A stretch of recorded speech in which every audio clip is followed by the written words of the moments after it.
Sabi nila, ang pagmamahal ng isang mahirap ay kasing mura lang ng damo, madaling tapakan at walang halaga.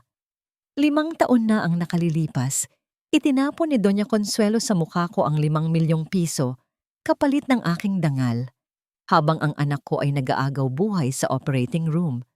Inakala niyang mabibili ng pera ang buhay at kamatayan. Ngunit nakalimutan niya ang isang bagay, na ang damo ay ang tanging halaman na kayang tumubo at bumasag kahit sa pinakamatigas na semento. Ngayon, nagbalik ako hindi para magmahal, kundi para ituro sa kanila ang tunay na halaga ng mga bagay na kanilang niyurakan, ang amoy ng gamot at hughog ng mga taong naghihintay sa koridor ng pampublikong ospital ay tila kumakapit na sa aking balat. Nakatayo ako sa harap ng doktor, ngunit ang aking isipan ay lumilipad sa malayo habang pinagmamasdan ang munting katawan ni Bintang na nakaratay sa kama. Ang tunog ng monitor na nakakabit sa kanyang dibdib ay nagsisilbing malupit na orasan. Bawat pintig ay tila bumibilang sa natitirang oras ng kanyang buhay. Bumuntong hininga ang doktor bago niya binitiwan ang mga salitang dumurog sa natitira kong pag-asa. Sinabi niya na ang puso ng aking anak ay nasa huling yugto na ng pagsuko. Kailangan niya ng operasyon sa loob ng 48 oras. 5 milyong piso. Iyan ang presyo ng buhay ng aking anak. Para sa isang hamak na manggagamot ng halamang gamot sa Batangas na tulad ko, ang halagang yon ay tila pag-abot sa buwan. Naramdaman ko ang panlalamig ng aking mga tuhod at ang pagbigat ng mundo sa aking mga balikat. Wala akong luhang maipatatak dahil tila natuyo na ang mga ito sa dami ng gabi ng pagmamakaawa. Lumabas ako ng ospital na tila isang lantang gulay.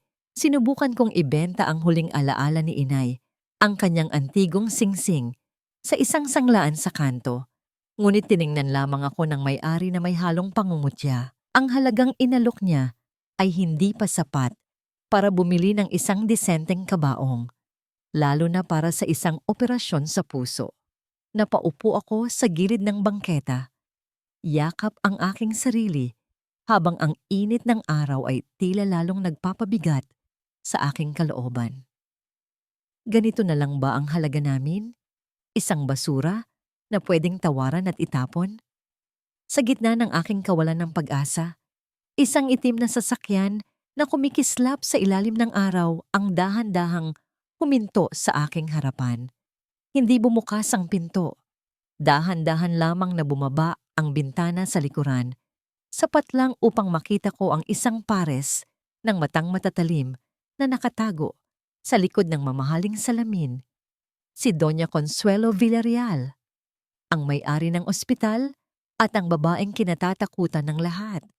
Ang kanyang mga daliri ay walang tigil sa pagdadasal gamit ang isang rosaryong gawa sa ginto. Isang kabalintunaan sa lamig ng kanyang tingin. Hindi siya nag-aksaya ng panahon sa mga pagbati. Ang kanyang boses ay malamig at walang bahid ng awa habang sinasabi niyang alam niya ang aking sitwasyon. Alam niyang mamamatay si Bintang kung wala ang kanyang tulong. Inalok niya sa akin ang 5 milyon, hindi bilang tulong, kundi bilang bayad. Isang kontrata ang inabot ng kanyang driver sa akin. Kailangan kong pumasok sa kanyang mansyon, magpanggap na tagapangalaga, at hanapin ang anumang bahid na magagamit niya upang tanggalan ng mana ang sarili niyang anak. Si Dr. Inigo Villarreal. Tinitigan ko ang papel. Ito ay isang kasunduan sa dyablo. Kapalit ng buhay ng aking anghel, kailangan kong ibenta ang aking kaluluwa at sirain ang buhay ng iba. Naalala ko ang nangiti ni Bintang noong malakas pa siya, ang pangarap niyang maging isang guro, ang init ng kanyang yakap tuwing umuuwi ako galing sa bukid. Kinuyom ko ang aking mga palad hanggang sa bumao ng aking mga kuko sa balat. Kung ang pagiging isang masamang tao ang tanging paraan upang mabuhay ang aking anak, tatanggapin ko ito ng buong puso. Nanginginig ang aking kamay nang lagdaan ko ang kasunduan, kasabay ng tahimik na pagpatak ng aking luha sa mamahaling papel. Nang gabing iyon, habang nag-iimpake ako ng aming kakarampot na gamit, kinantahan ko si Bintang ng paborito niyang oyayi. Hinaplos ko ang kanyang pawisang noo at ibinulong ang isang pangako na gagawin ko ang lahat. Kahit pa ang maging kaaway ng mundo, huwag lang siyang mawala sa akin. Iniwan ko siya sa pangangalaga ng mga doktor na binayaran na ni Doña Consuelo at humakbang ako patungo sa aking bagong kulungan. Tumigil ang sasakyan sa harap ng dambuhalang gate ng mansyon ng mga Villarreal. Ang bakal na tarangkahan ay tila bibig ng isang dambuhalang halimaw na handang lumamon sa sinumang mga has pumasok. Bit-bit ang aking lumang bag na puno ng mga damit na kupas. Naramdaman ko ang pagliit ng aking pagkatao sa harap ng karangyaan ng lugar na ito. Huminga ako ng malalim, pilit na pinatitigas ang aking puso. Wala na si Marikit na nagtatanim ng bulaklak. Ang babaeng papasok sa mansyon na ito ay isang ina na handang gawin ang lahat para sa kanyang anak. At sa pagbukas ng gate, kasabay ng tunog ng mabibigat na bakal na kumikilos, alam kong wala ng atrasan.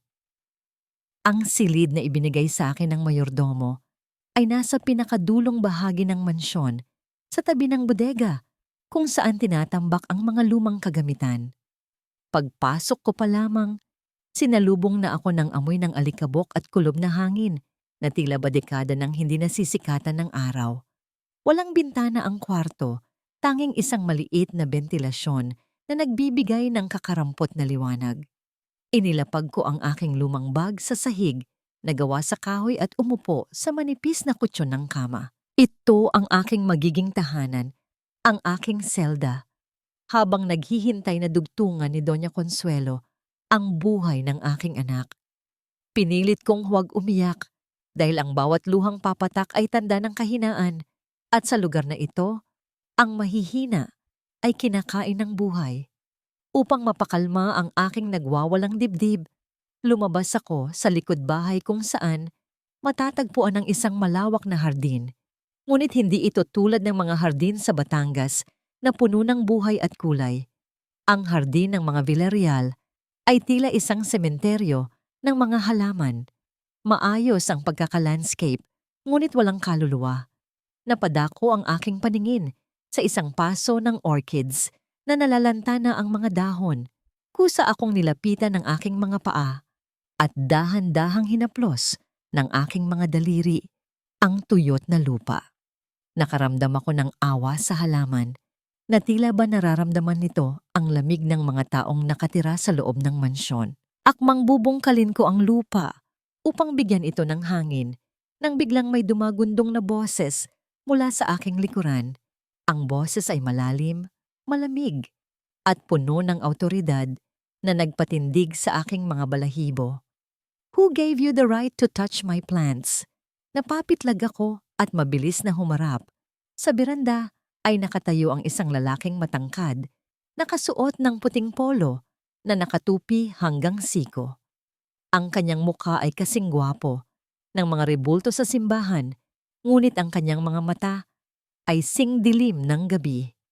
Si Dr. Inigo Villarreal, ang tinaguriang balyena ng kanyang ina at ang target ng aking misyon. Mabilis akong yumuko bilang paggalang, ngunit naramdaman ko ang pagapuhap ng kanyang mapanghusgang tingin mula sa aking suot na kupas na t-shirt hanggang sa aking tsinelas na may putik. I asked you a question. Muling saad niya, at ang bawat salita ay tila latigo. Are you the new maid? Or just another spy sent by my mother to monitor my breathing? Bumara ang mga salita sa aking lalamunan. Gusto kong sumagot, ipagtanggol ang aking sarili, pero naalala ko ang kontrata. Ako po si Marikit, the new caretaker po. Tumawa siya ng mahina, isang tawa na walang halong saya, kundi puro pait. Lumapit siya sa akin hanggang sa maamoy ko ang mamahaling pabango na humahalo sa amoy ng antiseptiko. Caretaker? Look at your hands. Ang dumi. Do you think I'd let someone like you touch anything inside my house? Ang sakit ng kanyang mga salita ay tumagos sa aking dibdib. Sanay ako sa hirap, pero hindi ako sanay na ipamukha sa akin na ako ay marumi. Bago pa ako makasagot, narinig ko ang tunog ng matutulis na takong na tumatama sa sementadong sahig ng hardin. Dumating si Celestina, ang babaeng nakita ko sa mga magazine na katabi ni Inigo. Ang kanyang suot na pulang bestida ay hapit sa katawan at ang kanyang muka ay puno ng makapal na pampaganda. Tiningnan niya ako na parabang ako ay isang insekto na naligaw sa kanyang teritoryo. Inigo darling, why are you talking to the help?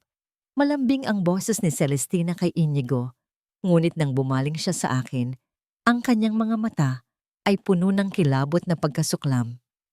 You must be the charity case Tita Consuelo mentioned. God, amoy lupa ka. Please, stay away from the dining area kapag kumakain kami. Tumalikod sila at pumasok sa loob. Iniwan akong nakatayo sa gitna ng hardin habang ang hangin ay humahampas sa aking mukha. Kinuyiyom ko ang aking mga palad na puno ng lupa. Tama sila.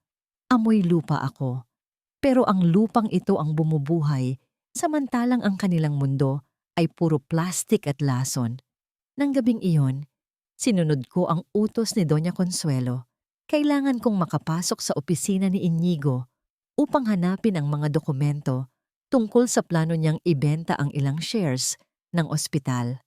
Hinintay kong tumahimik ang buong mansyon. Ang bawat hakbang ko sa pasilyo ay maingat. Pinipigil ko ang aking paghinga upang hindi gumawa ng kahit anong ingay. Napadaan ako sa sala at nakita ko si Inigo na nakaupo mag-isa sa dilim. Akala ko ay tulog na siya. Ngunit nakita kong nakahawak siya sa kanyang ulo. Ang kanyang mga daliri ay mariing nakadiin sa kanyang sentido.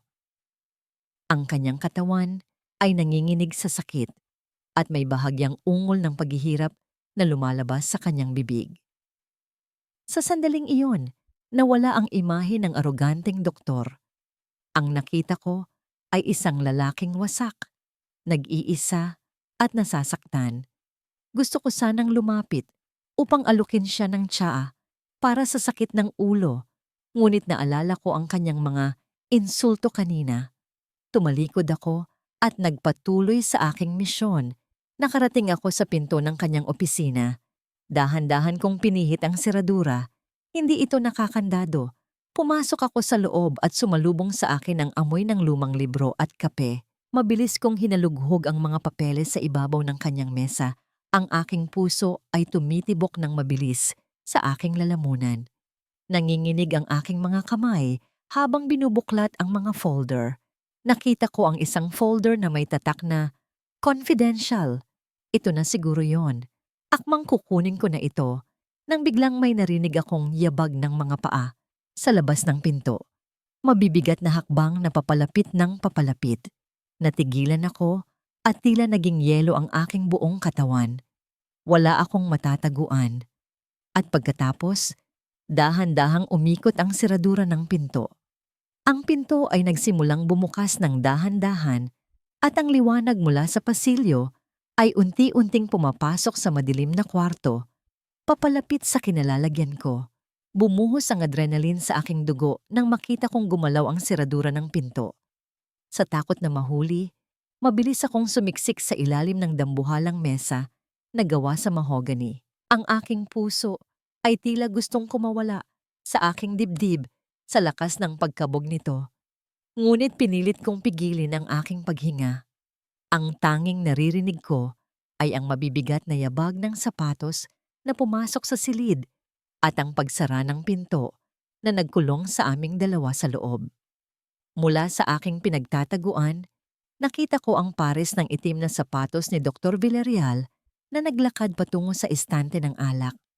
Narinig ko ang tunog ng likido na ibinubuhos sa baso, sinundan ng isang malalim at pagod na buntong hininga. Hindi siya mukhang demonyo ngayon. Ang tunog ng kanyang paghinga ay puno ng bigat, tila bapasan niya ang buong mundo. Narinig ko ang kanyang boses, mahina at garalgal, na para bang nakikipag-usap sa hangin. 1 taon pa. Kailangan ko lang tiisin si mama ng 1 taon pa. Maya-maya, narinig ko ang pagbagsak ng isang bagay sa sahig. Marahil ay ang baso. Kasunod nito ay ang daing ng isang taong nasasaktan. Sumilip ako ng bahagya at nakita ko si Inigo na nakasalampak sa sofa. Sapo ang kanyang ulo, ang kanyang mukha ay namimilipit sa sakit. Namumutla siya at pawisan. Ang kanyang mga kamay ay nanginginig habang pilit na kinakapa ang lalagyan ng gamot sa mesa, ngunit hindi niya ito maabot. Ang takot ko ay biglang napalitan ng awa. Bilang isang manggagamot sa aming baryo, hindi ko kayang tiisin na makakita ng taong nagdurusa, kahit pa ang taong iyon ay ang halimaw na humamak sa akin. Kinalimutan ko ang panganib. Lumabas ako mula sa ilalim ng mesa. Gulat na gulat si Inigo nang makita ako. Pilit niyang iminulat ang kanyang mga mata. Ang galit ay agad na rumehistro sa kanyang mukha kahit na hirap siya. "You," bulong niya. Ang boses ay nanginginig sa sakit at puot. "Anong ginagawa mo rito? Are you spying on me?" Hindi ako sumagot sa kanyang paratang. Sa halip, lumapit ako sa kanya ng dahan-dahan. Itinaas ko ang aking mga kamay upang ipakita na wala akong dalang masama. "Kukuha lang po ako ng tubig, Doc. Mukhang masama ang pakiramdam niyo." "Get out!" Sigaw niya, ngunit ang kanyang boses ay basag at mahina. Pumikit siya muli dahil sa tindi ng migraine. Hindi ako lumabas. Sa halip tumakbo ako patungo sa kusina ng mansyon. Tulog na ang mga katulong. Mabilis akong naghahanap ng mga sangkap. Nakakita ako ng sampalok, ilang piraso ng baboy, at sa aking dalang bayong, kinuha ko ang mga tuyong dahon ng tanglad at lagundi na lagi kong baon. Alam kong hindi tinatablan ng gamot sa butika ang sakit na dala ng stress at pagod. Kailangan nito ng init na yumayakap sa sikmura. Nagluto ako ng mabilis. Ang amoy ng maasim na sabaw na may halong aroma ng herbal ay pumuno sa malamig na kusina. Isinalin ko ito sa isang mangkok at bumalik sa opisina. Naabutan ko siyang nakahiga pa rin. Ang braso ay nakatakip sa mga mata. Inilapag ko ang tray sa mesa. Ang amoy ng sinigang ay unti-unting gumapang sa silid. Pilit na inaalis ang amoy ng alak at gamot. "Ano yan?" tanong niya nang hindi inaalis ang braso sa mukha. "Sinigang po na may tanglad," sagot ko ng mahinahon. "Pampalis ng sakit ng ulo. Sige na po, Doc. Kahit sabaw lang." Dahan-dahan siyang bumangon. Tinitigan niya ang mangkok na parang may lason ito. "I don't eat peasant food inside my office." "Eh di wag niyo pong kainin." Matapang kong sagot habang inaabot sa kanya ang kutsara. Pero sayang naman, mainit pa. Sa probinsya namin, ito ang gamot sa mga taong masyadong maraming iniisip. Tiningnan niya ako ng matalim, ngunit marahil ay dahil sa gutom o sa sakit, kinuha niya ang kutsara. Humigop siya ng sabaw. Nakita ko ang pagbabago sa kanyang ekspresyon.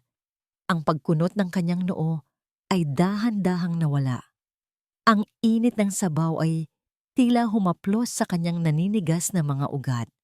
Sunod-sunod ang kanyang paghigop hanggang sa maubos niya ang laman ng mangkok at makakain ng kaunting kanin. Ibinaba niya ang kutsara at sumandal sa sofa. Ang kanyang paghinga ay mas maluwag na ngayon. Tinitigan niya ako, ngunit sa pagkakataong ito, wala na ang matinding puot. Napalitan ito ng pagtataka. "Why?" tanong niya. "Bakit mo ako tinulungan? I insulted you. I treated you like trash." Yumuko ako at nagsimulang ligpitin ang pinagkainan. Dahil ang doktor ay tao rin naman, hindi ba? Nasasaktan, napapagod, at isa pa, tumingin ako sa kanya. Ang sabi ng nanay ko, masamang matulog ng may sama ng loob at gutom. Masakit sa ulo. Hindi siya sumagot. Nanatili lamang siyang nakatitig sa akin habang ang bigat ng kanyang mga mata ay unti-unting humihila sa kanya sa antok. Ang gamot ng halamang lagundi ay nagsisimula ng tumalab. Sa loob ng ilang minuto, nakatulog siya sa sofa. Ang kanyang mukha na kanina ay puno ng tensyon ay payapa na ngayon, tulad ng isang batang walang muwang. Kumuha ako ng kumot mula sa cabinet at dahan-dahang inilagay ito sa kanyang katawan. Habang inaayos ko ang kumot sa kanyang balikat, biglang hinawakan ni Inigo ang aking pulso. Mahigpit ang kanyang hawak, tila ba takot siyang maiwan. Napahinto ako at naramdaman ang init ng kanyang palad sa aking balat.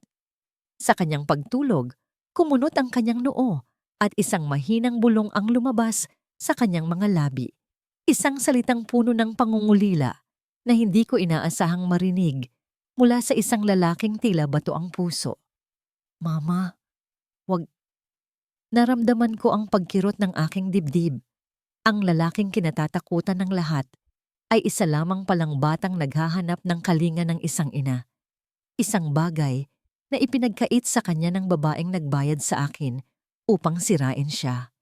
Dahan-dahan kong inalis ang kanyang kamay at inayos ang kanyang unan. Sa sandaling iyon, hindi siya ang aking target at hindi ako ang kanyang espiya. Kami ay 2 taong pagod sa laro ng buhay.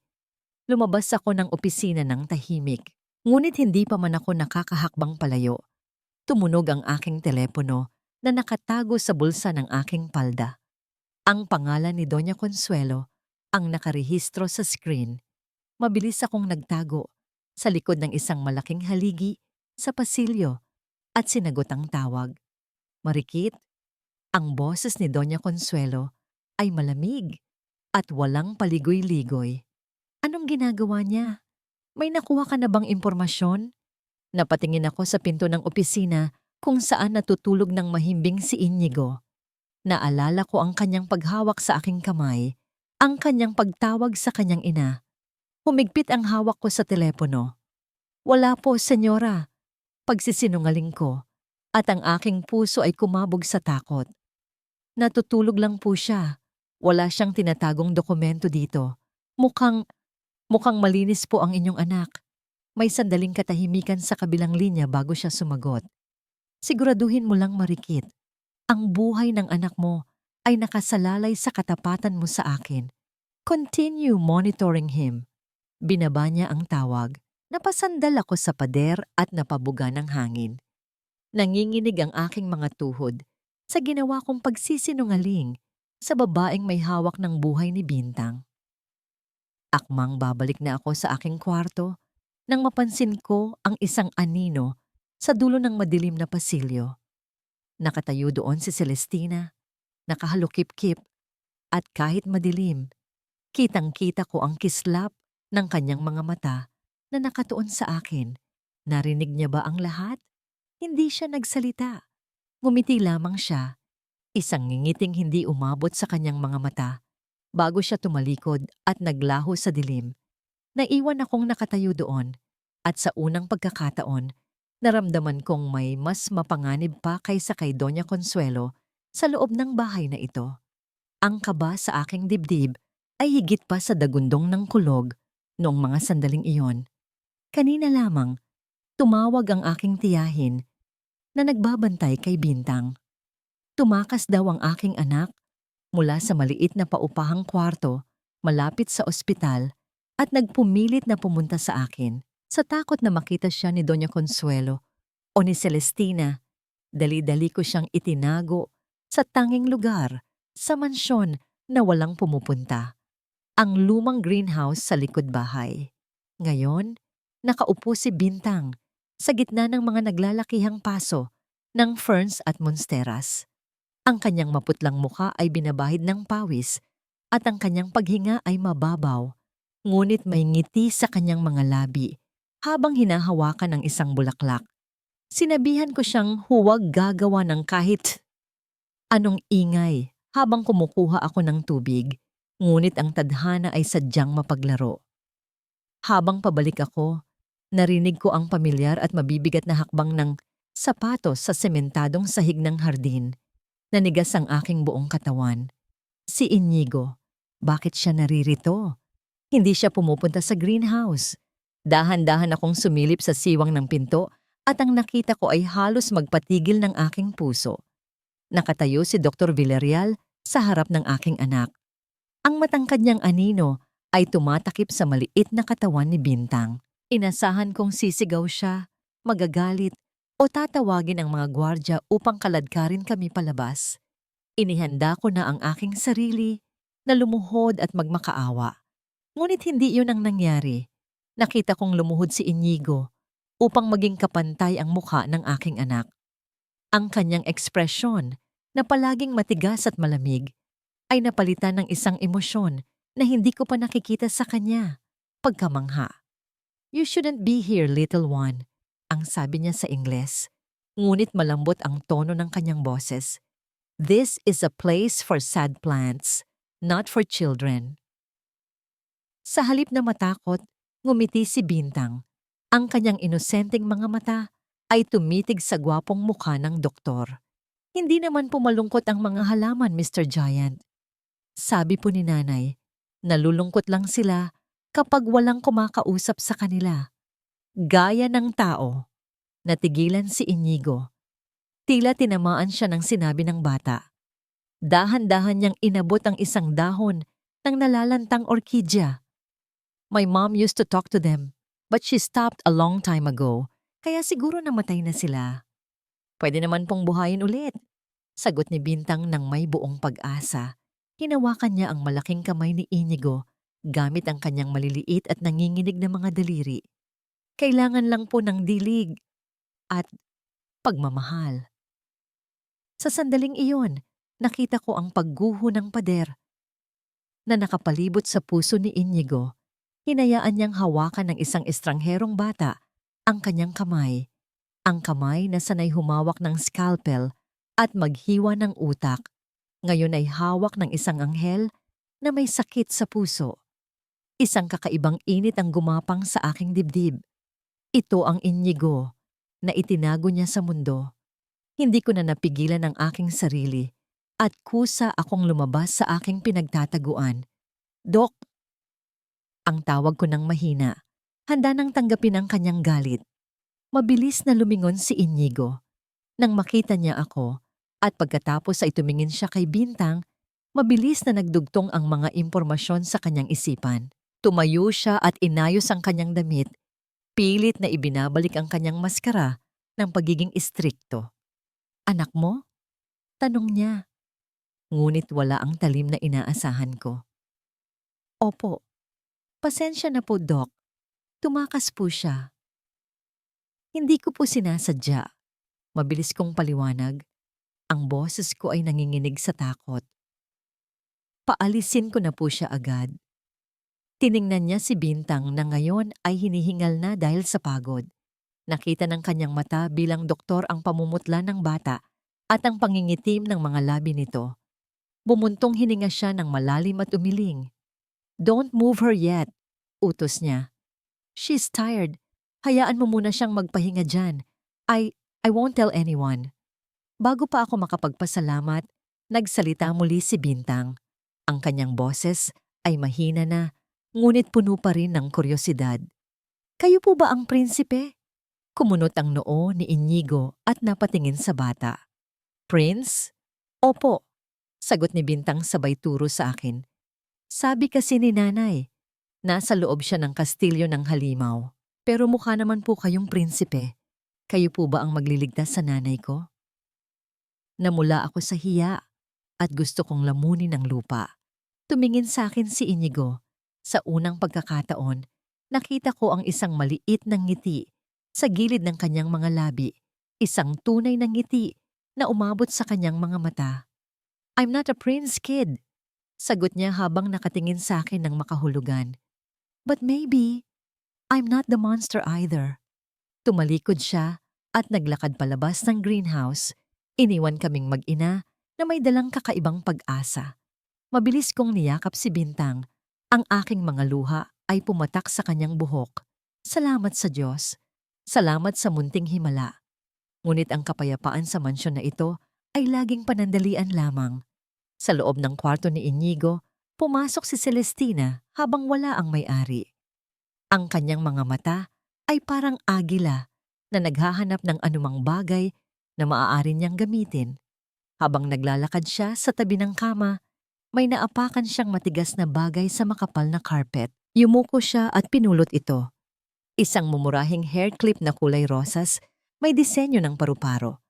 Malinaw na hindi ito pag-aari ni Inigo at lalong hindi ito bagay sa isang bachelor's pad. Itinaas ni Celestina ang kripit sa tapat ng ilaw at isang nangiting puno ng malisya ang gumuhit sa kanyang mga labi. Alam niya na kung kanino ito galing at alam niya na ang bagay na ito ang magiging susi upang wasakin ang tiwala ni Doña Consuelo kay Inigo at tuluyang mapalayas ang babaeng amoy lupa na si Marikit. Gotcha! Bulong niya sa hangin at mahigpit niyang kinuyom ang munting bagay sa kanyang palad. Tila isang panaginip ang mga sumunod na pangyayari. Hinila ako ni Inigo palabas ng mansyon, malayo sa bigat ng mga pader na bato at sa mapanghusgang mga mata ni Celestina. Ang sabi niya, kailangan niyang makahinga, kailangan niyang tumakas kahit sandali lang. At sa hindi maipaliwanag na dahilan, ako ang pinili niyang isama. Dinala kami ng kanyang sasakyan sa bayan kung saan ipinagdiriwang ang kapistahan ng San Isidro, Labrador. Ang gabi ay puno ng kulay at liwanag.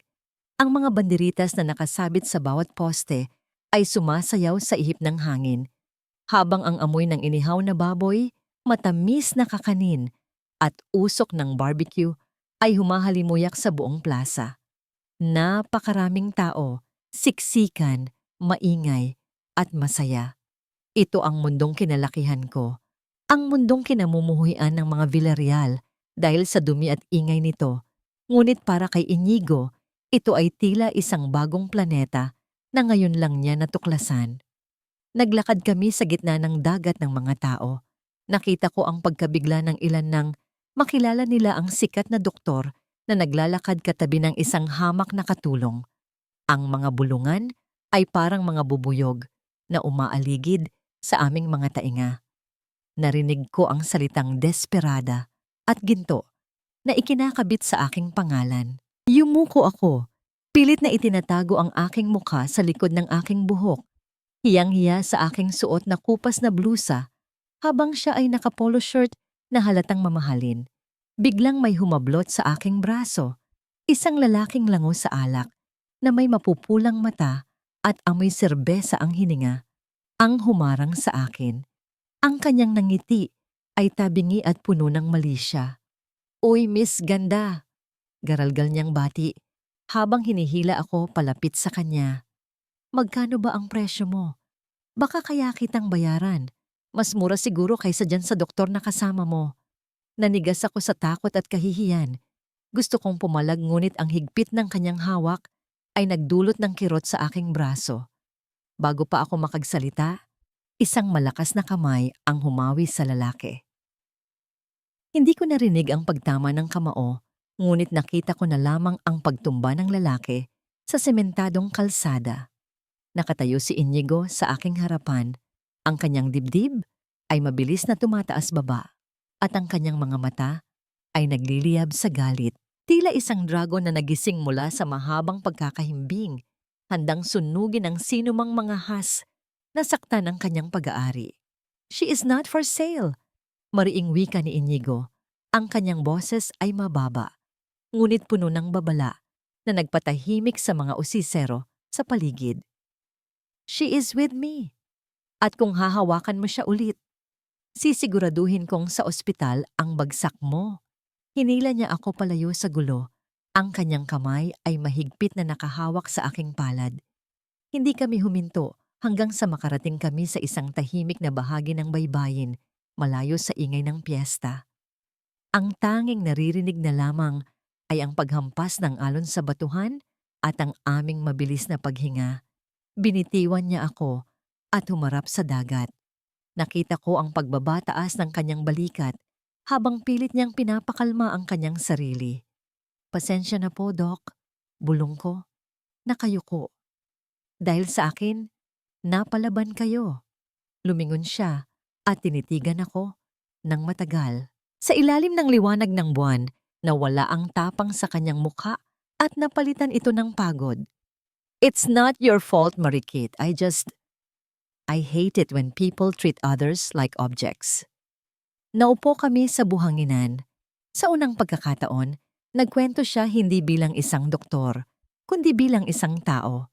Ikinuwento niya kung paanong ang kanyang buhay ay laging planado, kung paanong ang bawat tao sa paligid niya ay may kailangan mula sa kanya, pera, koneksyon, o apelyido. Walang sino man ang nagtanong kung masaya ba siya. Habang nagsasalita siya, nakita ko ang isang tindera ng bulaklak na dumadaan. Kumuha si Inigo ng isang kwintas na sampagwita at inabot ang bayad. Akala ko ay ilalagay niya ito sa kanyang sasakyan, ngunit humarap siya sa akin. Dahan-dahan niyang kinuha ang isang puting bulaklak at inilagay ito sa gilid ng aking tainga. Napahinto ang aking paghinga. Ang kanyang mga daliri ay dumampi sa aking pisngi. Mainit at magaspang, ngunit puno ng ingat. Tinitigan niya ako na parang ako ang pinakamagandang babae sa buong mundo. Kahit na ako ay nakasuot lang ng lumang damit. Marikit, bulong niya. Ang kanyang mukha ay dahan-dahang lumalapit sa akin. Ang amoy ng dagat at sampagita ay humalo sa kanyang pabango. Maybe you're the only real thing in my life right now. Pumikit siya at akmang hahalikan ako. Gusto ko siyang salubungin. Gusto kong maramdaman ang kanyang labi. Ngunit biglang sumulpot sa aking isipan ang mukha ni Bintang at ang mukha ni Doña Consuelo at ang kontratang pinirmahan ko.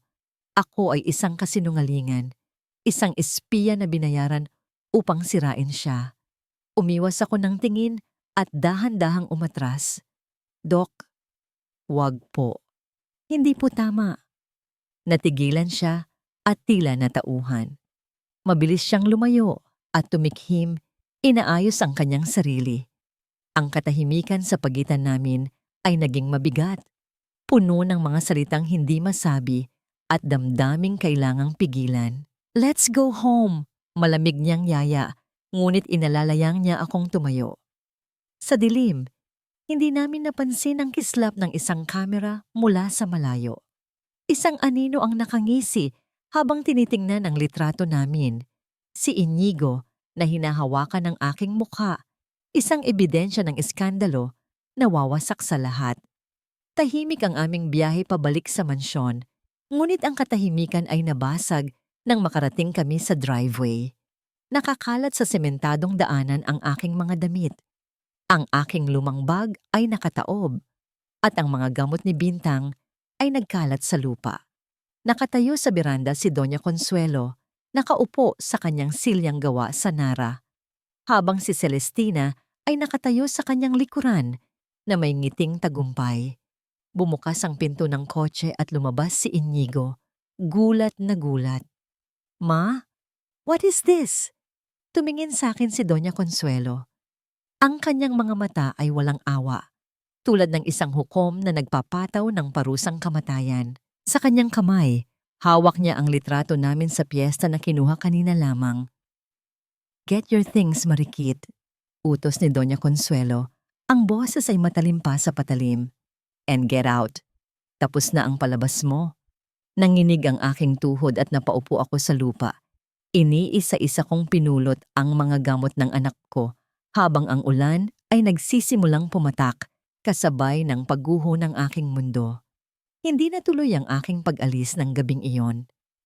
Sa halip na palayasin ako tulad ng isang basurang aso, hinila ako ni Doña Consuelo pabalik sa loob ng kanyang malamig na opisina habang si Celestina ay naiwan sa labas na may nakakalokong ngiti. Ang akala kong kalayaan ay isa palang mas mahigpit na kadena.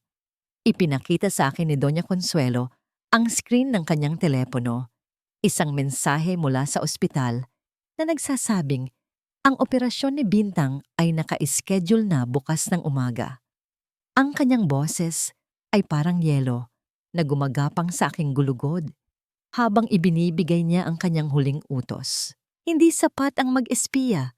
Kailangan kong nakawin ang blueprints ng merger na nakatago sa personal na kahadeyero ni Inigo ngayong gabi mismo. Kung hindi ko gagawin, Hindi lang ako mawawala ng trabaho, kundi ipapatigil niya ang operasyon at hahayaan niyang mamatay ang aking anak. Ang pagpipilian ko ay simple ngunit malupit.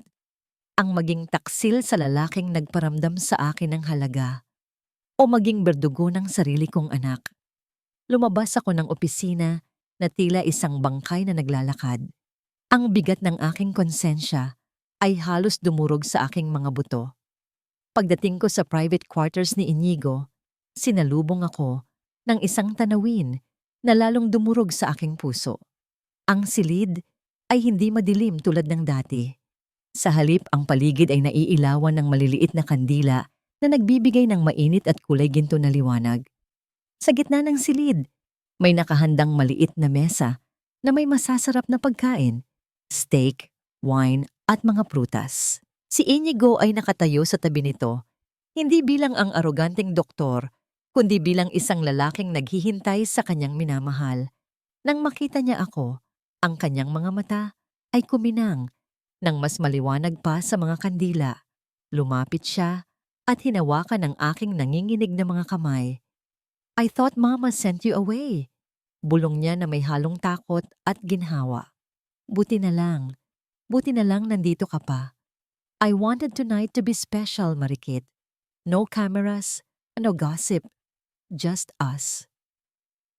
Pinaupo niya ako at nagsimula kaming kumain. Ang bawat subo ng pagkain ay tila abo sa aking bibig. Ang bawat ngiti niya ay parang punyal na sumasaksak sa aking dibdib. Nagkwento siya tungkol sa kanyang mga pangarap na magtayo ng libreng klinika sa probinsya. Mga pangarap na kasama ako. Habang nagsasalita siya, ang aking kamay ay mahigpit na nakahawak sa maliit na pakete ng pinulbos na ugat ng valeriana sa aking bulsa. Isang halamang pampatulog na inihanda ko kanina sa kusina. "You know," sabi ni Inigo habang nagsasali ng tsaa sa kanyang tasa. Tumingin siya sa akin ng diretsyo, ang kanyang tingin ay tumatagos sa aking kaluluwa. "Before you came, this house felt like a tomb. Pero ngayon, may buhay na. You and Bintang, you gave me a reason to breathe." Naramdaman ko ang pamumuo ng luha sa aking mga mata. Gusto kong sumigaw. Gusto kong sabihin sa kanya na tumakbo palayo sa akin dahil ako ay isang lason. Pero ang imahe ni Bintang na nakaratay sa ospital ang pumigil sa akin. "Uminom ka muna ng tsaa, Doc." Ang boses ko ay halos pabulong, nanginginig. Para makapagpahinga ka." Habang hindi siya nakatingin, mabilis kong ibinuhos ang pulbos sa kanyang tasa. Hinalo ko ito ng dahan-dahan. Ang tunog ng kutsarita na tumatama sa porselana ay tila kampana ng kamatayan sa katahimikan ng gabi. Inabot ko sa kanya ang tasa. Tinanggap niya ito nang walang pag-aalinlangan. Ngumiti siya sa akin bago niya inilapit ang tasa sa kanyang mga labi. "To us," bulong niya, at ininom ang likidong naglalaman ng aking kataksilan. Ilang minuto lamang ang lumipas, nakita ko ang pagbigat ng kanyang mga talukap. Ang kanyang mga salita ay nagsimulang maging malabo at pautal-utal. Dahan-dahan siyang sumandal sa upuan. Ang kanyang ulo ay bumagsak sa sandalan at ang kanyang paghinga ay naging malalim at payapa. "Patawarin mo ako, Inigo," bulong ko habang tumutulo ang aking mga luha. Hinalikan ko ang kanyang noo sa huling pagkakataon, isang halik na puno ng pagmamahal at paalam. Tumayo ako at naglakad patungo sa painting sa dingding kung saan nakatago ang kanyang kaha de yero. Ginamit ko ang kombinasyon na narinig ko nung isang gabi habang nagpapanggap akong naglilinis. Ang tunog ng pag-ikot ng seradura ay umalingaungaw sa kwarto. Bumukas ang pinto ng bakal. Nasa loob ang blueprints at ang mga dokumentong kailangan ni Doña Consuelo. Kinuha ko ang folder. Ang papel ay malamig sa aking mga kamay. Ito na. Tapos na. Maililigtas ko na ang anak ko. Isinara ko ang kaha at huminga ng malalim. Yakap ang folder sa aking dibdib. Dahan-dahan akong humarap upang lumabas ng silid. Ngunit bago pa ako makahakbang, biglang bumukas nang malakas ang lahat ng ilaw sa kwarto. Ang biglaang liwanag ay nakasilaw at nakakasakit sa mata. Napasinghap ako at napahawak sa mata. Nang luminaw ang aking paningin, nakita ko si Doña Consuelo at si Celestina na nakatayo sa may pintuan, pumapalakpak ng dahan-dahan. Ang tunog ng kanilang palakpak ay tuyo at nanunuya. "Bravo, Marikit!" Nakangiting aso si Celestina. "Napakahusay mong umarte." Ngunit hindi sila ang nagpatigil ng tibok ng aking puso.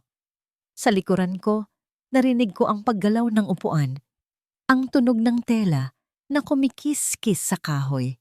Dahan-dahan akong lumingon, umaasa na guni-guni lang ang lahat. Ngunit doon, nakatayo si Inigo. Ang kanyang mga mata ay dilat na dilat at walang bahid ng antok. Ang tasa ng tsaa na inakala kong inubos niya ay nasa ibabaw ng mesa.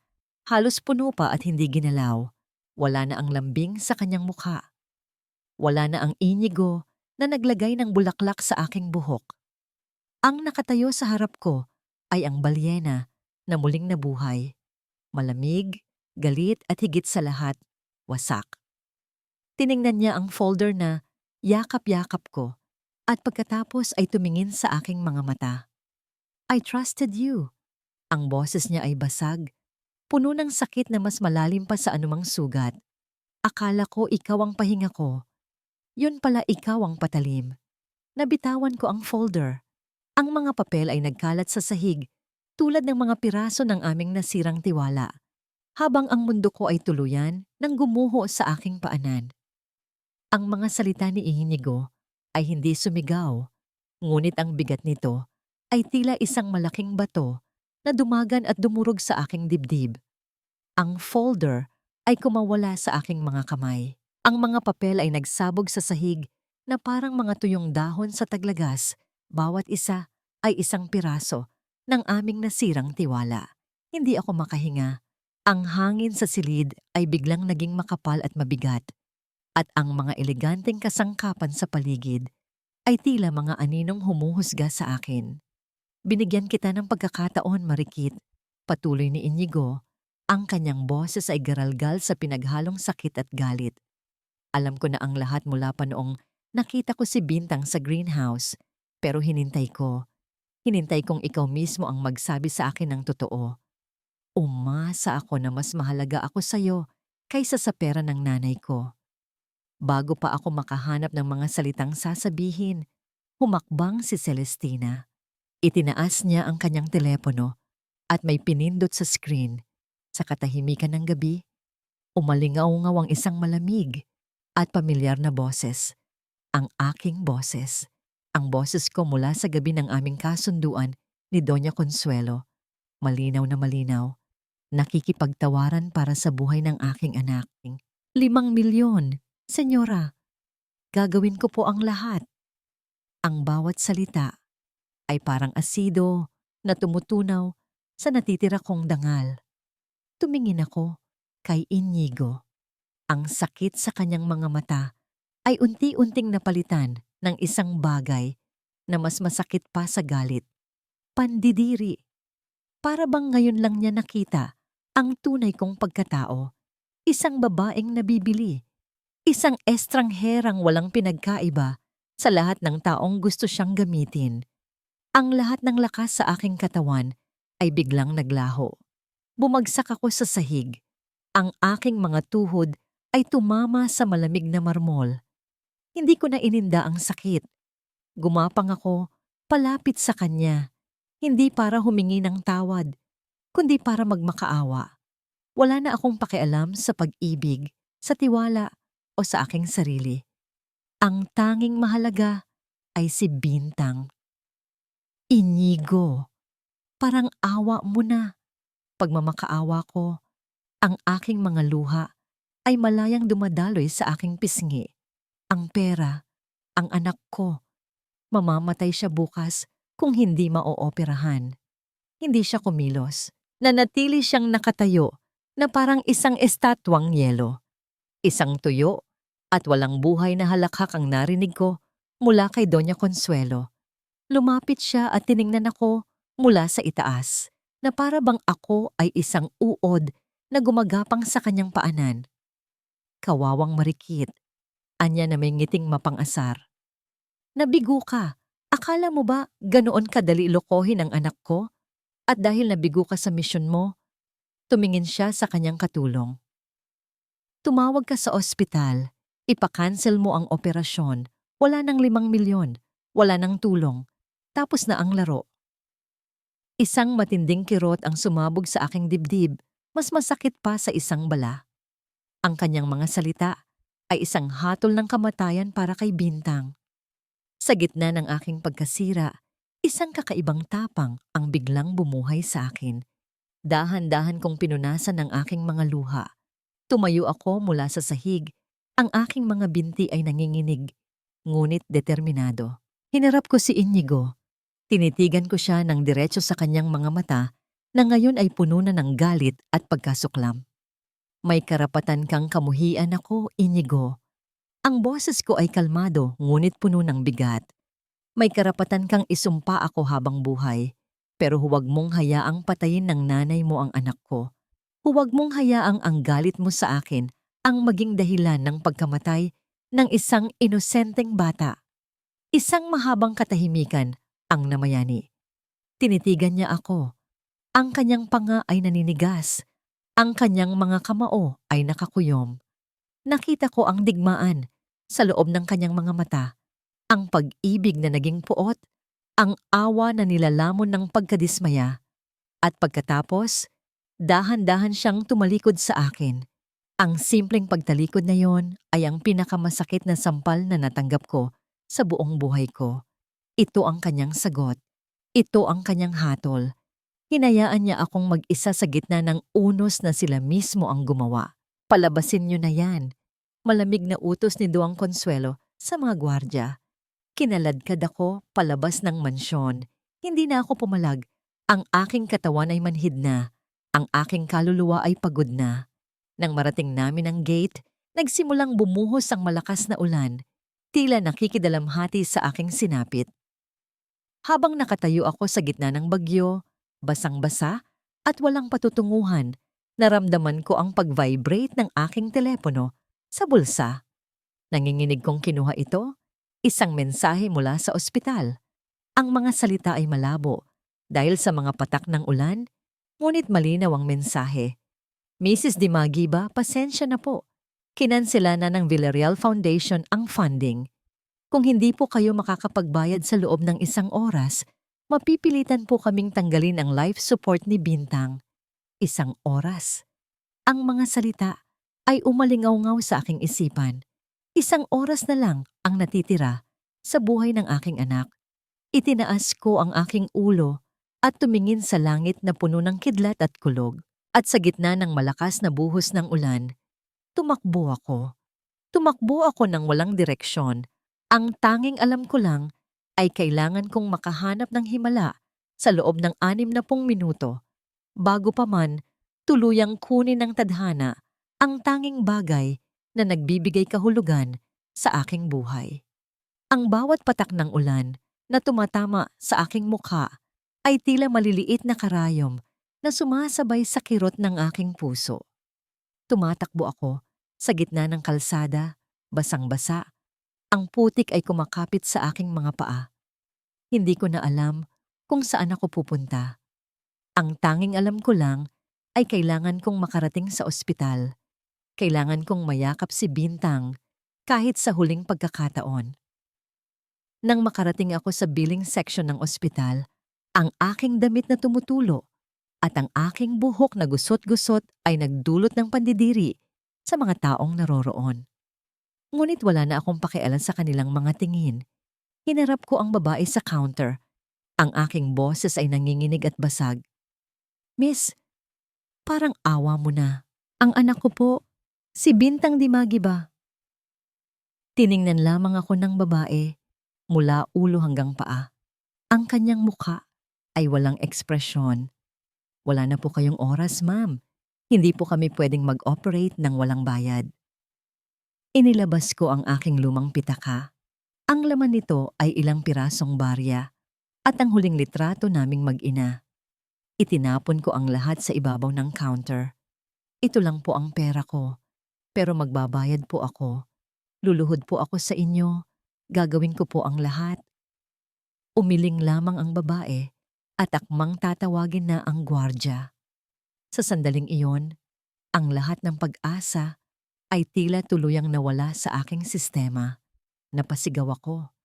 Isang sigaw na hindi lumabas sa aking lalamunan, kundi mula sa kaibuturan ng aking kaluluwa. Isang sigaw ng isang inang natalo sa laban. Ipinikit ko ang aking mga mata, handa nang tanggapin ang pinakamasakit na katotohanan. Ngunit sa gitna ng aking paghihinagpis, isang kamay ang dahan-dahang humawak sa aking balikat. Isang lalaking nakasuot ng simpleng jacket at salamin ang lumapit sa counter. Hindi ko siya kilala, ngunit sa kanyang mga mata, may nakita akong awa. Ako na ang magbabayad, mahinahon niyang sabi sa babae. Inilabas niya ang isang credit card at iniabot ito. Walang tanong, walang pag-aalinlangan. Natigilan ang babae sa counter, tiningnan niya ang pangalan sa card, at ang kanyang mga mata ay nanlaki sa pagkabigla. Mabilis siyang yumuko at tinanggap ang bayad. Tumingin ako sa estranghero, gulong-gulo. Sino po kayo? Bakit? Ngumiti lamang siya ng bahagya. Isang ngangiting malungkot. Hindi na mahalaga kung sino ako. Ang mahalaga, mailigtas ang bata. Ipinapangako ko, hindi ka pababayaan ng Diyos. Pagkatapos ay tumalikod siya at mabilis na naglakad palayo. Naglaho sa gitna ng maraming tao bago ko pa man maitanong ang kanyang pangalan. Nang mga sumunod na oras, tila huminto ang pag-ikot ng mundo. Si Bintang ay isinugod sa operating room. Ako naman ay naiwan sa labas. Nakaupo sa malamig na sahig ng pasilyo. Yakap-yakap ang aking mga tuhod. Ang bawat minutong lumilipas ay tila isang taon ng paghihintay. Nagdasal ako. Nagdasal ako ng buong puso. Sa lahat ng santong alam ko, ipinangako ko ang lahat. Kapalit lang ng buhay ng aking anak. Ilang oras ang lumipas, lumabas ang doktor. Ang kanyang mukha ay pagod, ngunit may ngiti sa labi. Matagumpay ang operasyon. Kritikal pa rin ang lagay niya, pero nalagpasan na niya ang panganib. Isang malakas na hikbi ang kumawala sa aking dibdib. Isang hikbi ng pasasalamat, ng ginhawa, ng pagod. Napaluhod ako sa sahig at umiyak ng umiyak. Ang aking mga luha ay hindi na dahil sa sakit, kundi dahil sa milagrong natanggap ko. Habang pinagmamasdan ko si Bintang na mahimbing na natutulog sa recovery room, napansin ko ang isang TV na nakabukas sa waiting area. At doon, nakita ko ang balitang sumira sa kapirasong pag-asang natitira sa aking puso. Breaking news! Inigo Villarreal, the heir to the Villarreal Medical Group, has just announced his engagement to Hospital Administrator Celestina Montefalco. This move is expected to stabilize the company's stocks after recent controversies. Ipinakita sa screen ang litrato ni Inigo at Celestina. Magkatabi, nakangiti sa mga kamera.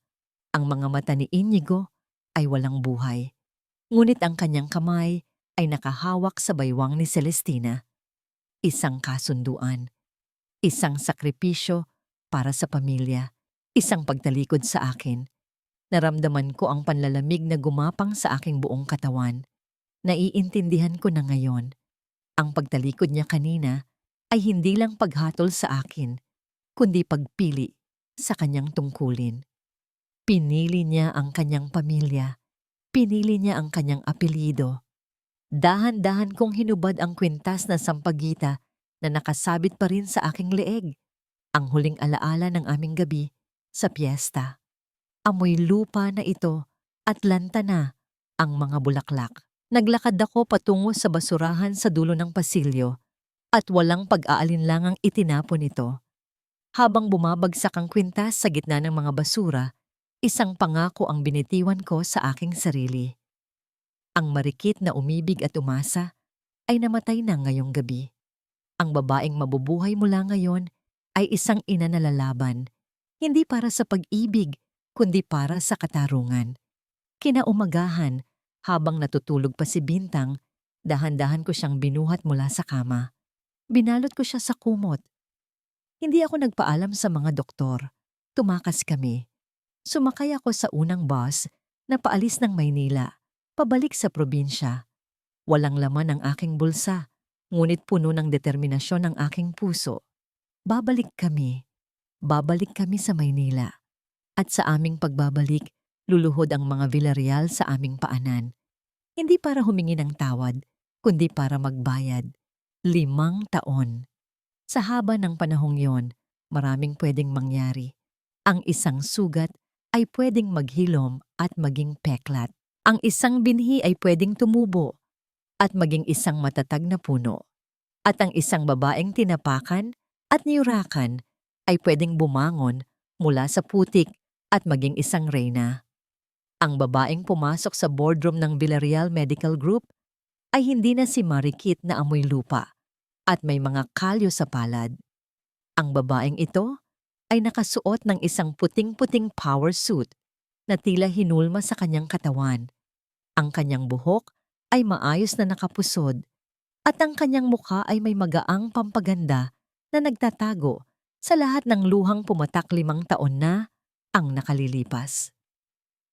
Ang tanging suot niyang alahas ay isang simpleng kwintas na may pendant na dahon, isang paalala kung saan siya nanggaling. Ang kanyang pangalan ngayon ay hindi na lang basta Marikit. Siya si Marikit de Magiba, ang CEO at founder ng Halamanan Essence, ang pinakamabilis na lumagong kumpanya ng herbal cosmetics at supplements sa buong bansa. Sa kabilang panig ng mahabang mesa, nakaupo ang mga taong minsan nang dumurog sa kanya. Si Celestina, na kahit balot sa mamahaling damit ay hindi maitago ang stress sa ilalim ng kanyang mga mata. At si Inigo Villarreal, ang lalaking minahal niya at sinira siya. Mas pumayat ito ngayon, may mga guhit na ng pagod sa gilid ng kanyang mga mata, at ang dating apoy ng kayabangan ay napalitan ng malamlam na anino ng kabiguan. Ang ospital ng Villarreal ay nalulunod sa utang at eskandalo dahil sa mga pekeng gamot na ipinuslit ni Celestina.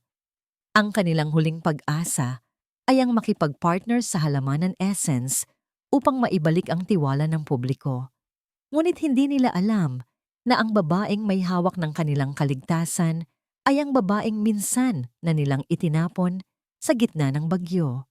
Nang makita nila ako, nakita ko ang pagkabigla sa kanilang mga mukha. Ang paglaki ng mga mata ni Celestina at ang panlalalim ng paghinga ni Inigo ay sapat ng gantimpala para sa 5 taon kong pagtitiis. Inilahad ni Inigo ang kanyang kamay upang batiin ako. Miss de Magiba, it's good to see you.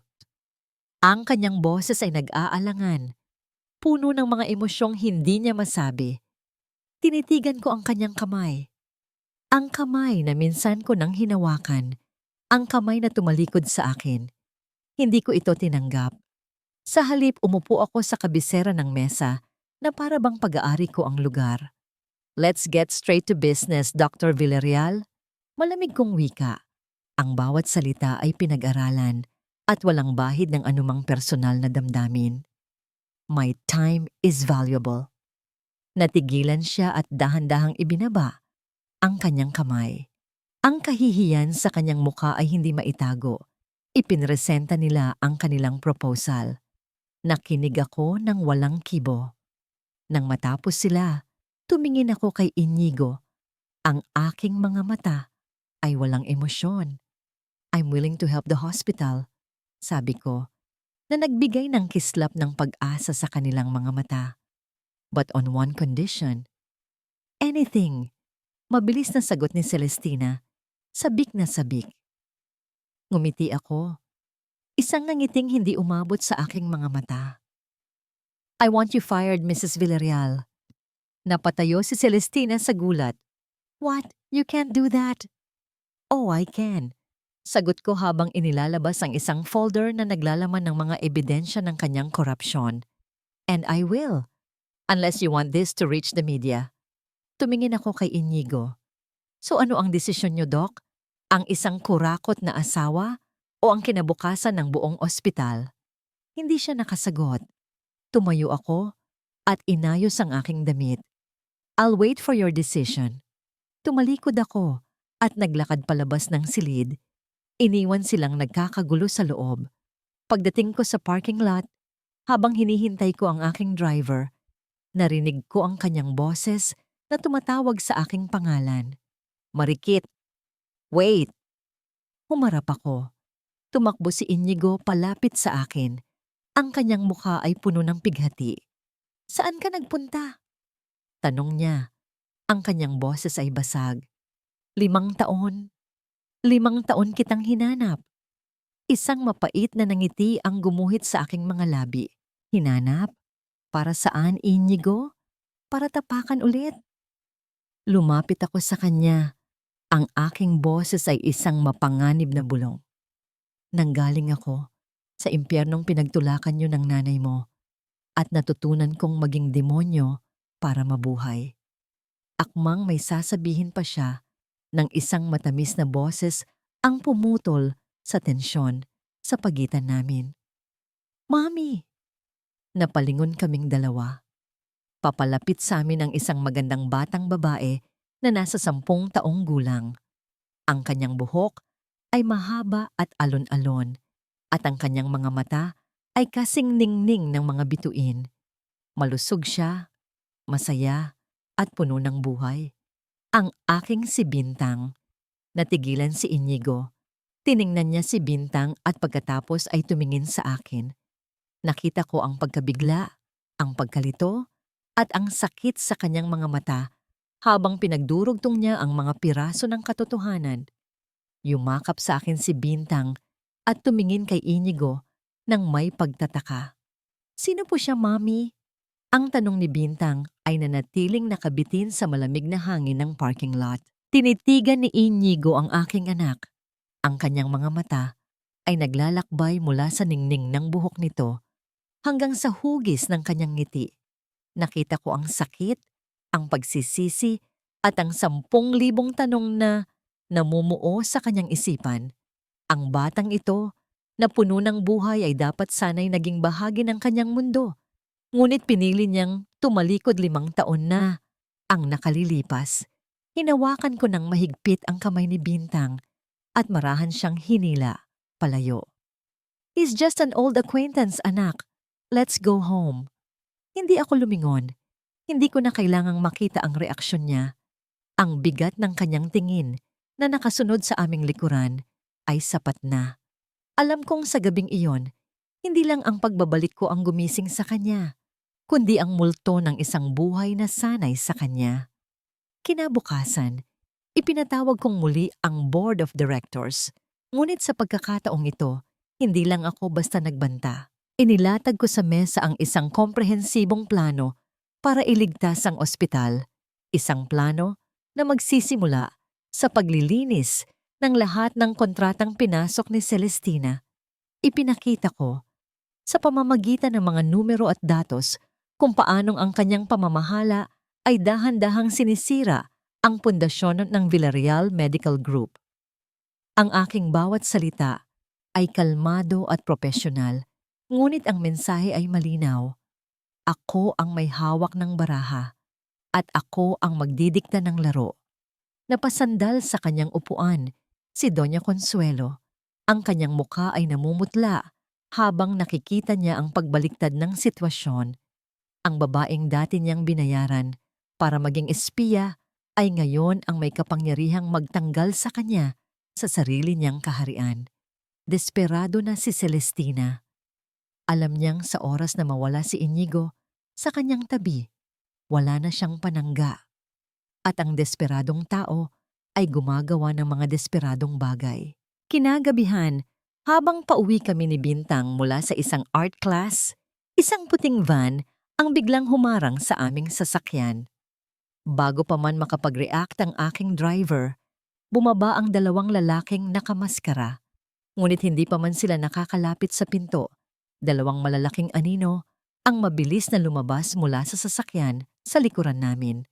Ang aking mga personal na bodyguard. Hindi ko na kailangang magbigay ng utos. Mabilis nilang pinigilan ang dalawang lalaki. Hindi ko narinig ang anumang sigaw o putok. Ang tanging nakita ko ay ang mabilis at tahimik na pagbagsak ng mga tauhan ni Celestina sa basang kalsada. Sa loob ng kotse, niyakap ko ng mahigpit si Bintang. Tinatakpan ang kanyang mga mata mula sa karahasang dulot ng kasakiman ng isang babae. Ang insidenteng iyon ang naging huling patak. Kinabukasan, ako mismo ang nagdala ng police report sa opisina ni Inigo. Inilapag ko ito sa kanyang mesa nang walang anumang salita. Ang kanyang mga mata ay nanlaki habang binabasa ang report ng tangkang pagdukot sa aking anak. Nakita ko ang pagbabago sa kanyang anyo. Ang pagod at pagsisisi ay biglang napalitan ng isang malamig at nakakakilabot na galit. Tumayo siya at lumabas ng opisina. Sinundan ko siya. Naglakad siya ng diretso patungo sa opisina ni Celestina. Naabutan namin siyang nag-aayos ng kanyang gamit, handa nang umalis. Celestina, ang boses ni Inigo ay hindi sumisigaw. Ngunit ang lamig nito ay sapat na upang magpayelo sa buong silid. I can tolerate your greed. I can tolerate your lies. But when you try to harm a child, my child's, natigilan siya sandali at tumingin sa akin. Kapag dinamay mo ang isang bata, ibang usapan na yan. Hindi ko alam ang sinasabi mo. Pagkakaila ni Celestina, ngunit ang panginginig ng kanyang mga labi ang nagbunyag sa kanya. Alam mo, sagot ni Inigo, at alam mo rin na tapos ka na. Tumawag siya sa telepono. Security, please escort Mrs. Villarreal out of the building and call the police. I'm filing charges. Habang kinaladkad palabas si Celestina, nagkita ang aming mga mata ni Inigo. Sa sandaling iyon, hindi kami magkaaway. Kami ay 2 taong kailangang magtulungan upang iligtas ang isang bagay na mas malaki pa sa aming mga personal na sugat. Ang kapakanan ng libo-libong empleyado at pasyente ng ospital. Gabi na nang matapos ang aming pag-uusap. Pinag-aralan namin ang mga dokumento, nagplano kung paano aayusin ang gusot na iniwan ni Celestina. Habang pauwi ako, napadaan ako sa viewing deck ng ospital at doon nakita ko siya. Nakatayo si Inigo sa likod ng makapal na salamin, nakatingin sa playground ng mga batang pasyente sa ibaba. At sa playground, masayang naglalaro si Bintang kasama ang ibang mga bata. Malusog, malakas, at walang bahid ng sakit na muntik nang kumuha sa kanyang buhay. Hindi niya alam na nakatingin ako. Nakita ko siyang nagpunas ng kanyang mata. Isang butil ng luha ang gumuhit sa kanyang pisngi. Hindi siya umiiyak para sa sarili niya. Umiiyak siya para sa 5 taon na nawala. Para sa mga tawa na hindi niya narinig. Para sa mga yakap na hindi niya naramdaman. Umiiyak siya bilang isang ama na hindi nabigyan ng pagkakataon. Kinabukasan, nagpatawag ng emergency meeting si Doña Consuelo. Pumasok kami ni Inigo sa boardroom ng magkasama. Isang team. Hinarap namin ang matandang babae. Ma, tapos na ang laro. Mariing sabi ni Inigo. Celestina is going to jail and Marikit and I will fix this hospital together. Hindi ako papayag. Sigaw ni Doña Consuelo. Ang kanyang mukha ay namumula sa galit at kahihiyan. Sa akin ang ospital na ito. Ako ang masusunod. Wala ka ng pagpipilian, senyora. Mahinahon kong sabi. Either you cooperate or we let the entire company sink with your pride. Ang tensyon sa silid ay halos mas nakakamatay kaysa sa lason. Nagpalipat-lipat ang tingin ni Doña Consuelo sa aming dalawa ni Inigo. Ang 2 taong pinaglaruan niya, ngayon ay magkasama laban sa kanya. Ang kanyang paghinga ay nagsimulang bumigat. Ang kanyang kamay ay nanginginig habang kinakapa ang kanyang dibdib. Ang kanyang mga salita ay naging pautal-utal. Hindi maaari. At sa harap naming lahat, ang kanyang mga mata ay pumuti at ang kanyang katawan ay bumagsak mula sa kanyang upuan. Bumagsak sa sahig na walang anumang ingay. Ang pagbagsak ni Doña Consuelo ay kasing bilis ng pagbagsak ng halaga ng mga stocks ng kanyang kumpanya. Ngunit ang karma ay may kakaibang pagkamapagpatawa. Ang babaeng nagmamay-ari ng pinakamalaking ospital sa bansa ay ngayon nakaratay sa isa sa mga kama nito. Walang lakas, walang kapangyarihan. Na-stroke siya. Ang kalahati ng kanyang katawan ay paralisado at ang kanyang matalas na dila ay napalitan ng mga ungol na walang kahulugan. Sa gitna ng kaguluhan, isang tao ang unang tumalikod, si Celestina. Nang malaman niyang wala ng kapangyarihan ang matanda at siya mismo ay nahaharap sa kasong kriminal, mabilis siyang naglaho na parang bula. Iniwan ang babaeng minsan niyang tinuring na tita upang harapin ang kanyang kapalaran ng mag-isa. Ang mga dating kaibigan at kasosyo sa negosyo ay isa-isa ring lumayo. Sa loob ng ilang araw, ang silid ni Doña Consuelo ay naging isang malungkot na lugar, isang paalala na ang yaman at kapangyarihan ay panandalian lamang. Si Inigo ay palaging naroon, hindi dahil sa pagmamahal, kundi dahil sa tungkulin bilang isang doktor at anak. Ngunit ang bigat ng nakaraan ay tila isang pader na humaharang sa pagitan nilang dalawa. At sa gitna ng lahat ng ito, may isang taong hindi inaasahang nanatili. Ako. Araw-araw, pagkatapos ng aking trabaho, dumadaan ako sa kanyang silid. Hindi ako nagsasalita. Tahimik ko lamang siyang pinupunasan ng maligamgam na tubig.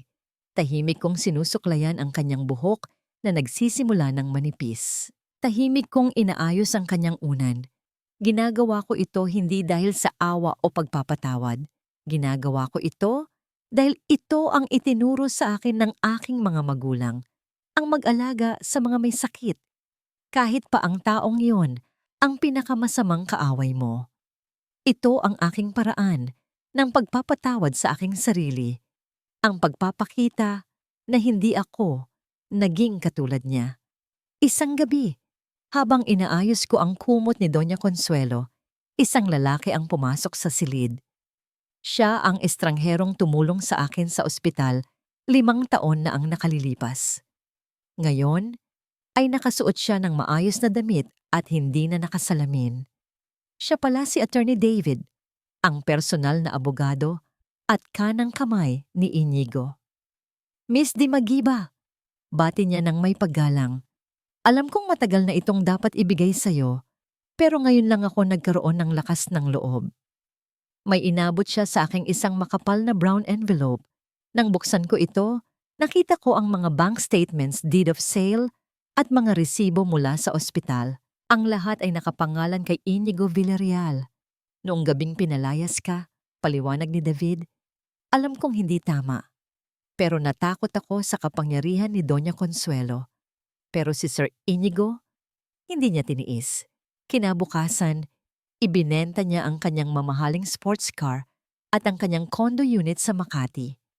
Ang lahat ng perang nakuha niya, idiniposito niya sa isang foundation na walang pangalan. At ang foundation na yon ang nagbayad sa lahat ng gastusin ni Bintang mula sa operasyon hanggang sa therapy. Naramdaman ko ang panlalambot ng aking mga tuhod. Ang bawat papel sa aking kamay ay tila isang piraso ng katotohanan na bumubuo sa isang larawan na hindi ko kailanman nakita.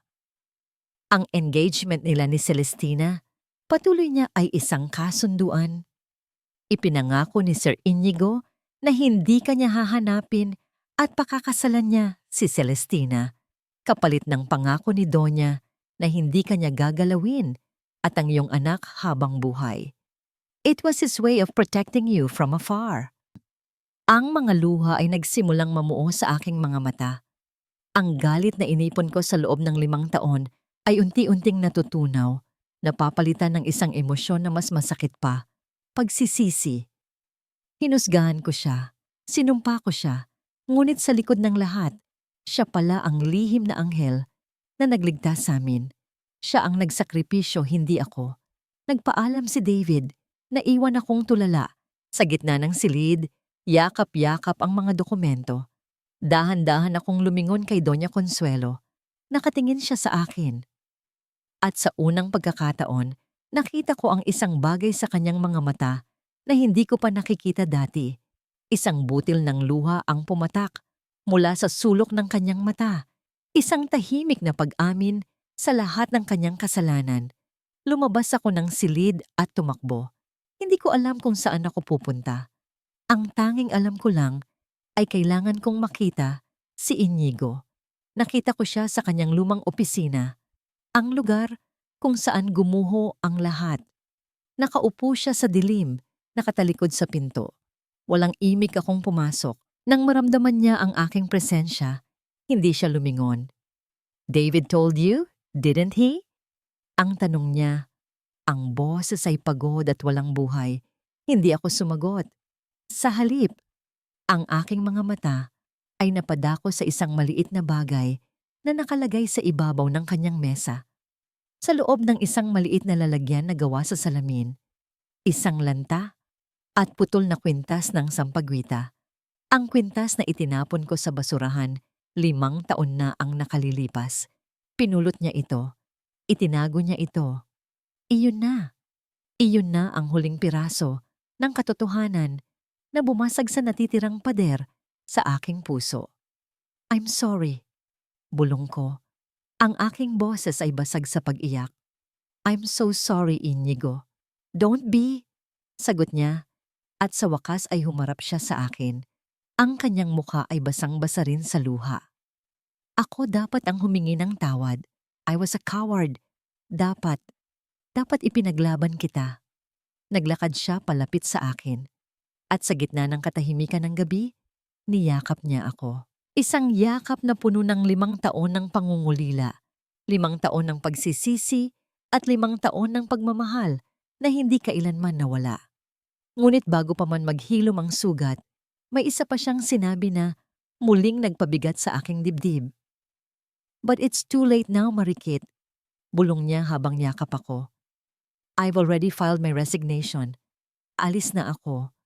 Pupunta ako sa Africa para maging isang volunteer doctor. This is the only way for you and Bintang to have a peaceful life away from me and my family's curse." Ang aking mga paa ay naglakbay ng walang pahinga. Isinabit ko sa leeg ni Bintang ang isang sulat. Ipinapaliwanag na kailangan kong umalis saglit. Ang kanyang pag-aalala ay nakita ko sa kanyang mga mata. Ngunit niyakap niya lamang ako at sinabing, "Sige na po, Mami. Alam ko pong may mahalaga kang kailangang gawin." Narating ko ang departure area ng airport. Ang mga ilaw ay maliwanag at ang bawat boses ay tila isang malakas na tunog na pumupuno sa aking isipan. Nakita ko si Inigo. Nakatayo siya sa tabi ng security checkpoint, nakasuot ng simpleng damit at may maliit na backpack. Ang kanyang mga mata ay nakatingin sa gate number. Handa ng lisanin ng Pilipinas. Handa ng kalimutan ng lahat. Nilapitan ko siya. Hindi ako sumigaw. Ang aking boses ay malambing, ngunit puno ng determinasyon. "Hindi ka aalis, Inigo." Lumingon siya. Ang kanyang mukha ay nababalutan ng gulat at kalungkutan. "Marikit, bakit ka nandito? I told you, you deserve better. Deserve niyo ni Bintang ang payapa at malayo sa lahat ng gulo ko." "At sino ang nagsabi na ikaw ang gumagawa ng gulo?" tanong ko. Ang aking tingin ay matatag. "Ikaw ang nagligtas sa anak ko. Ikaw ang nagturo sa akin ng tunay na kahulugan ng pagmamahal na may sakripisyo. At kung ang pag-alis mo ay para sa kaligayahan namin, hindi ka nag-iisa sa desisyong yan." Hinawakan ko ang kanyang kamay. Ang aking mga daliri ay dahan-dahang gumapang sa mga ugat ng kanyang palad. 5 taon kitang kinamuhian, Inigo. 5 taon kong pinalaki si Bintang sa galit. Iniisip na tinanggihan mo kami. Hindi ko nahahayaang mawala ka pa. Tama na ang pagpaparusa sa sarili mo. "Hindi mo naiintindihan," pabulong niyang sabi. "Ang pangalan ko ay sumpa. Sa oras na makasama mo ako, babalik ang lahat ng kasamaan." Umiling ako. "Hindi ko kailangan ng prinsipe, Inigo. I need a partner. Isang katuwang na handang tumulong sa akin na itayo ang isang mas magandang mundo para kay Bintang. Ang halamanan essence ay lumago dahil sa mga halaman na itinanim ko sa putik. At ikaw, Inigo Villarreal, ikaw ang pinakamahusay na tanim na lumabas mula sa dilim na yon. Hindi ko na hinayaan siyang sumagot. Lumapit ako at niyakap siya ng mahigpit. Naramdaman ko ang paglamig ng kanyang katawan at ang init ng kanyang paghinga sa aking buhok. Ang yakap ay isang paalala ng aming pagsuko sa lahat ng takot at pagtatago. Huwag ka nang umalis, bulong ko. Bintang needs a father. At ako ang kailangan mong tulungan na maging buo ulit. Naramdaman ko ang paghigpit ng kanyang yakap. Ang kanyang mga luha ay tumulo sa aking balikat. I won't leave you, Marikit. Ang boses niya ay basag na ngayon sa pag-iyak. Never again. Binitiwan niya ako at tumingin sa aking mga mata. Ang kanyang tingin ay ngayon ay puno ng pag-asa. Dahan-dahan, itinapon niya ang kanyang boarding pass sa basurahan.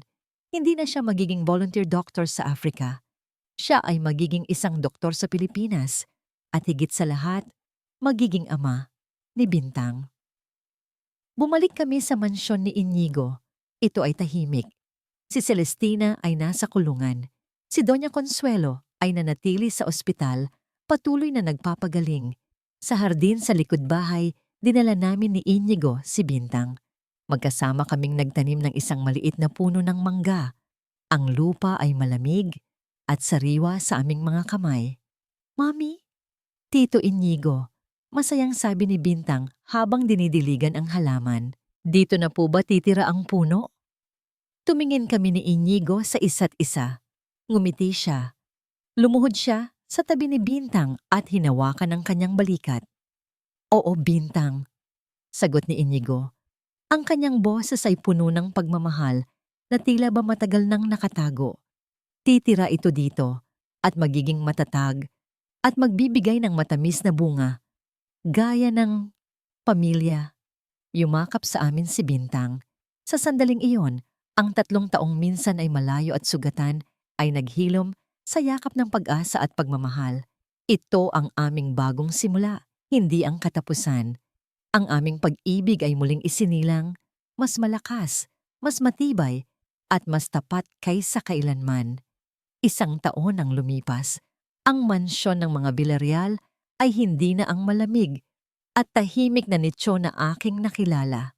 Ngayon, ang bawat sulok ay puno ng liwanag at amoy ng mga sariwang bulaklak at pinatuyong halamang gamot. Ang mga pader na dati ay nakatayo bilang bantay ng kasakiman ay ngayon ang mga haligi ng isang tahanan. Si Inigo ay hindi na nagtatrabaho bilang isang neurosurgeon sa ospital. Sa halip ginamit niya ang kanyang kaalaman at ang pera ng kanyang naibentang shares upang itatag ang Bintang Marikit Free Clinic at Herbal Wellness Center sa Batangas. Siya ang punong doktor at ako naman ang administrator at chief herbalist. Ang aming pag-ibig ay hindi na nakatuon sa isang malaking mansyon, kundi sa pagtulong sa mga taong walang kakayahang magpagamot. Ang mga pangako ay natupad, ngunit sa ibang paraan. Si Celestina ay nananatili sa kulungan. Ang kanyang sentensya ay nagsisilbing malinaw na paalala na ang kasamaan ay laging may katumbas na kabayaran. Ang karma ay hindi nasusuhulan ng salapi. Si Doña Consuelo, na nakaratay sa Silya de Gulong, ay nanatili sa mansyon. Ang kanyang boses ay hindi na maibabalik at ang kanyang karangalan ay nawala na. Ngunit ang kanyang kaluluwa ay dahan-dahang nagbabago. Araw-araw, dinadala ko siya sa hardin kung saan masayang naglalaro si Bintang. Ang lola at apo ay hindi na nagkakausap sa salita, ngunit sa mga tingin at pagdampi ng kamay. Naramdaman ko ang kanyang tahimik na pagsisisi. Isang hapon, habang nag-iisa kami sa hardin, inabot ni Doña Consuelo ang aking kamay. Hindi niya ito hinawakan ng may pangmamaliit, kundi ng may pagmamakaawa. Nagawa niyang ilabas ang isang basag at malalim na salita mula sa kanyang lalamunan. Patawad! Ang salitang yon ay nagpabigat sa aking puso. Tumugon ako, hindi bilang isang anak, kundi bilang isang inang natuto ng magpatawad. Pinapatawad na po kita, senyora. Mahina kong sabi habang hinahaplos ang kanyang nanginginig na mga kamay. Pero hindi dahil sa gusto kong kalimutan ang nangyari, kundi dahil ayokong maging katulad mo. Ang pagpapatawad ay hindi para sa'yo, kundi para sa kalayaan ko. Pumikit ako at naramdaman ko ang init ng araw sa aking balat. Ang aking kamay ay mahigpit na nakahawak sa kamay ni Inigo. Sa harap namin, masayang naglalaro si Bintang. Tunay ngang mapaglaro ang tadhana. Bulong ko. Ang lason na ibinigay nila sa akin ay siya ring naging gamot ko. Niyakap ako ni Inigo. Ang kanyang yakap ay matibay at puno ng tiwala. Ang buhay, sagot niya, ay parang isang halamanan.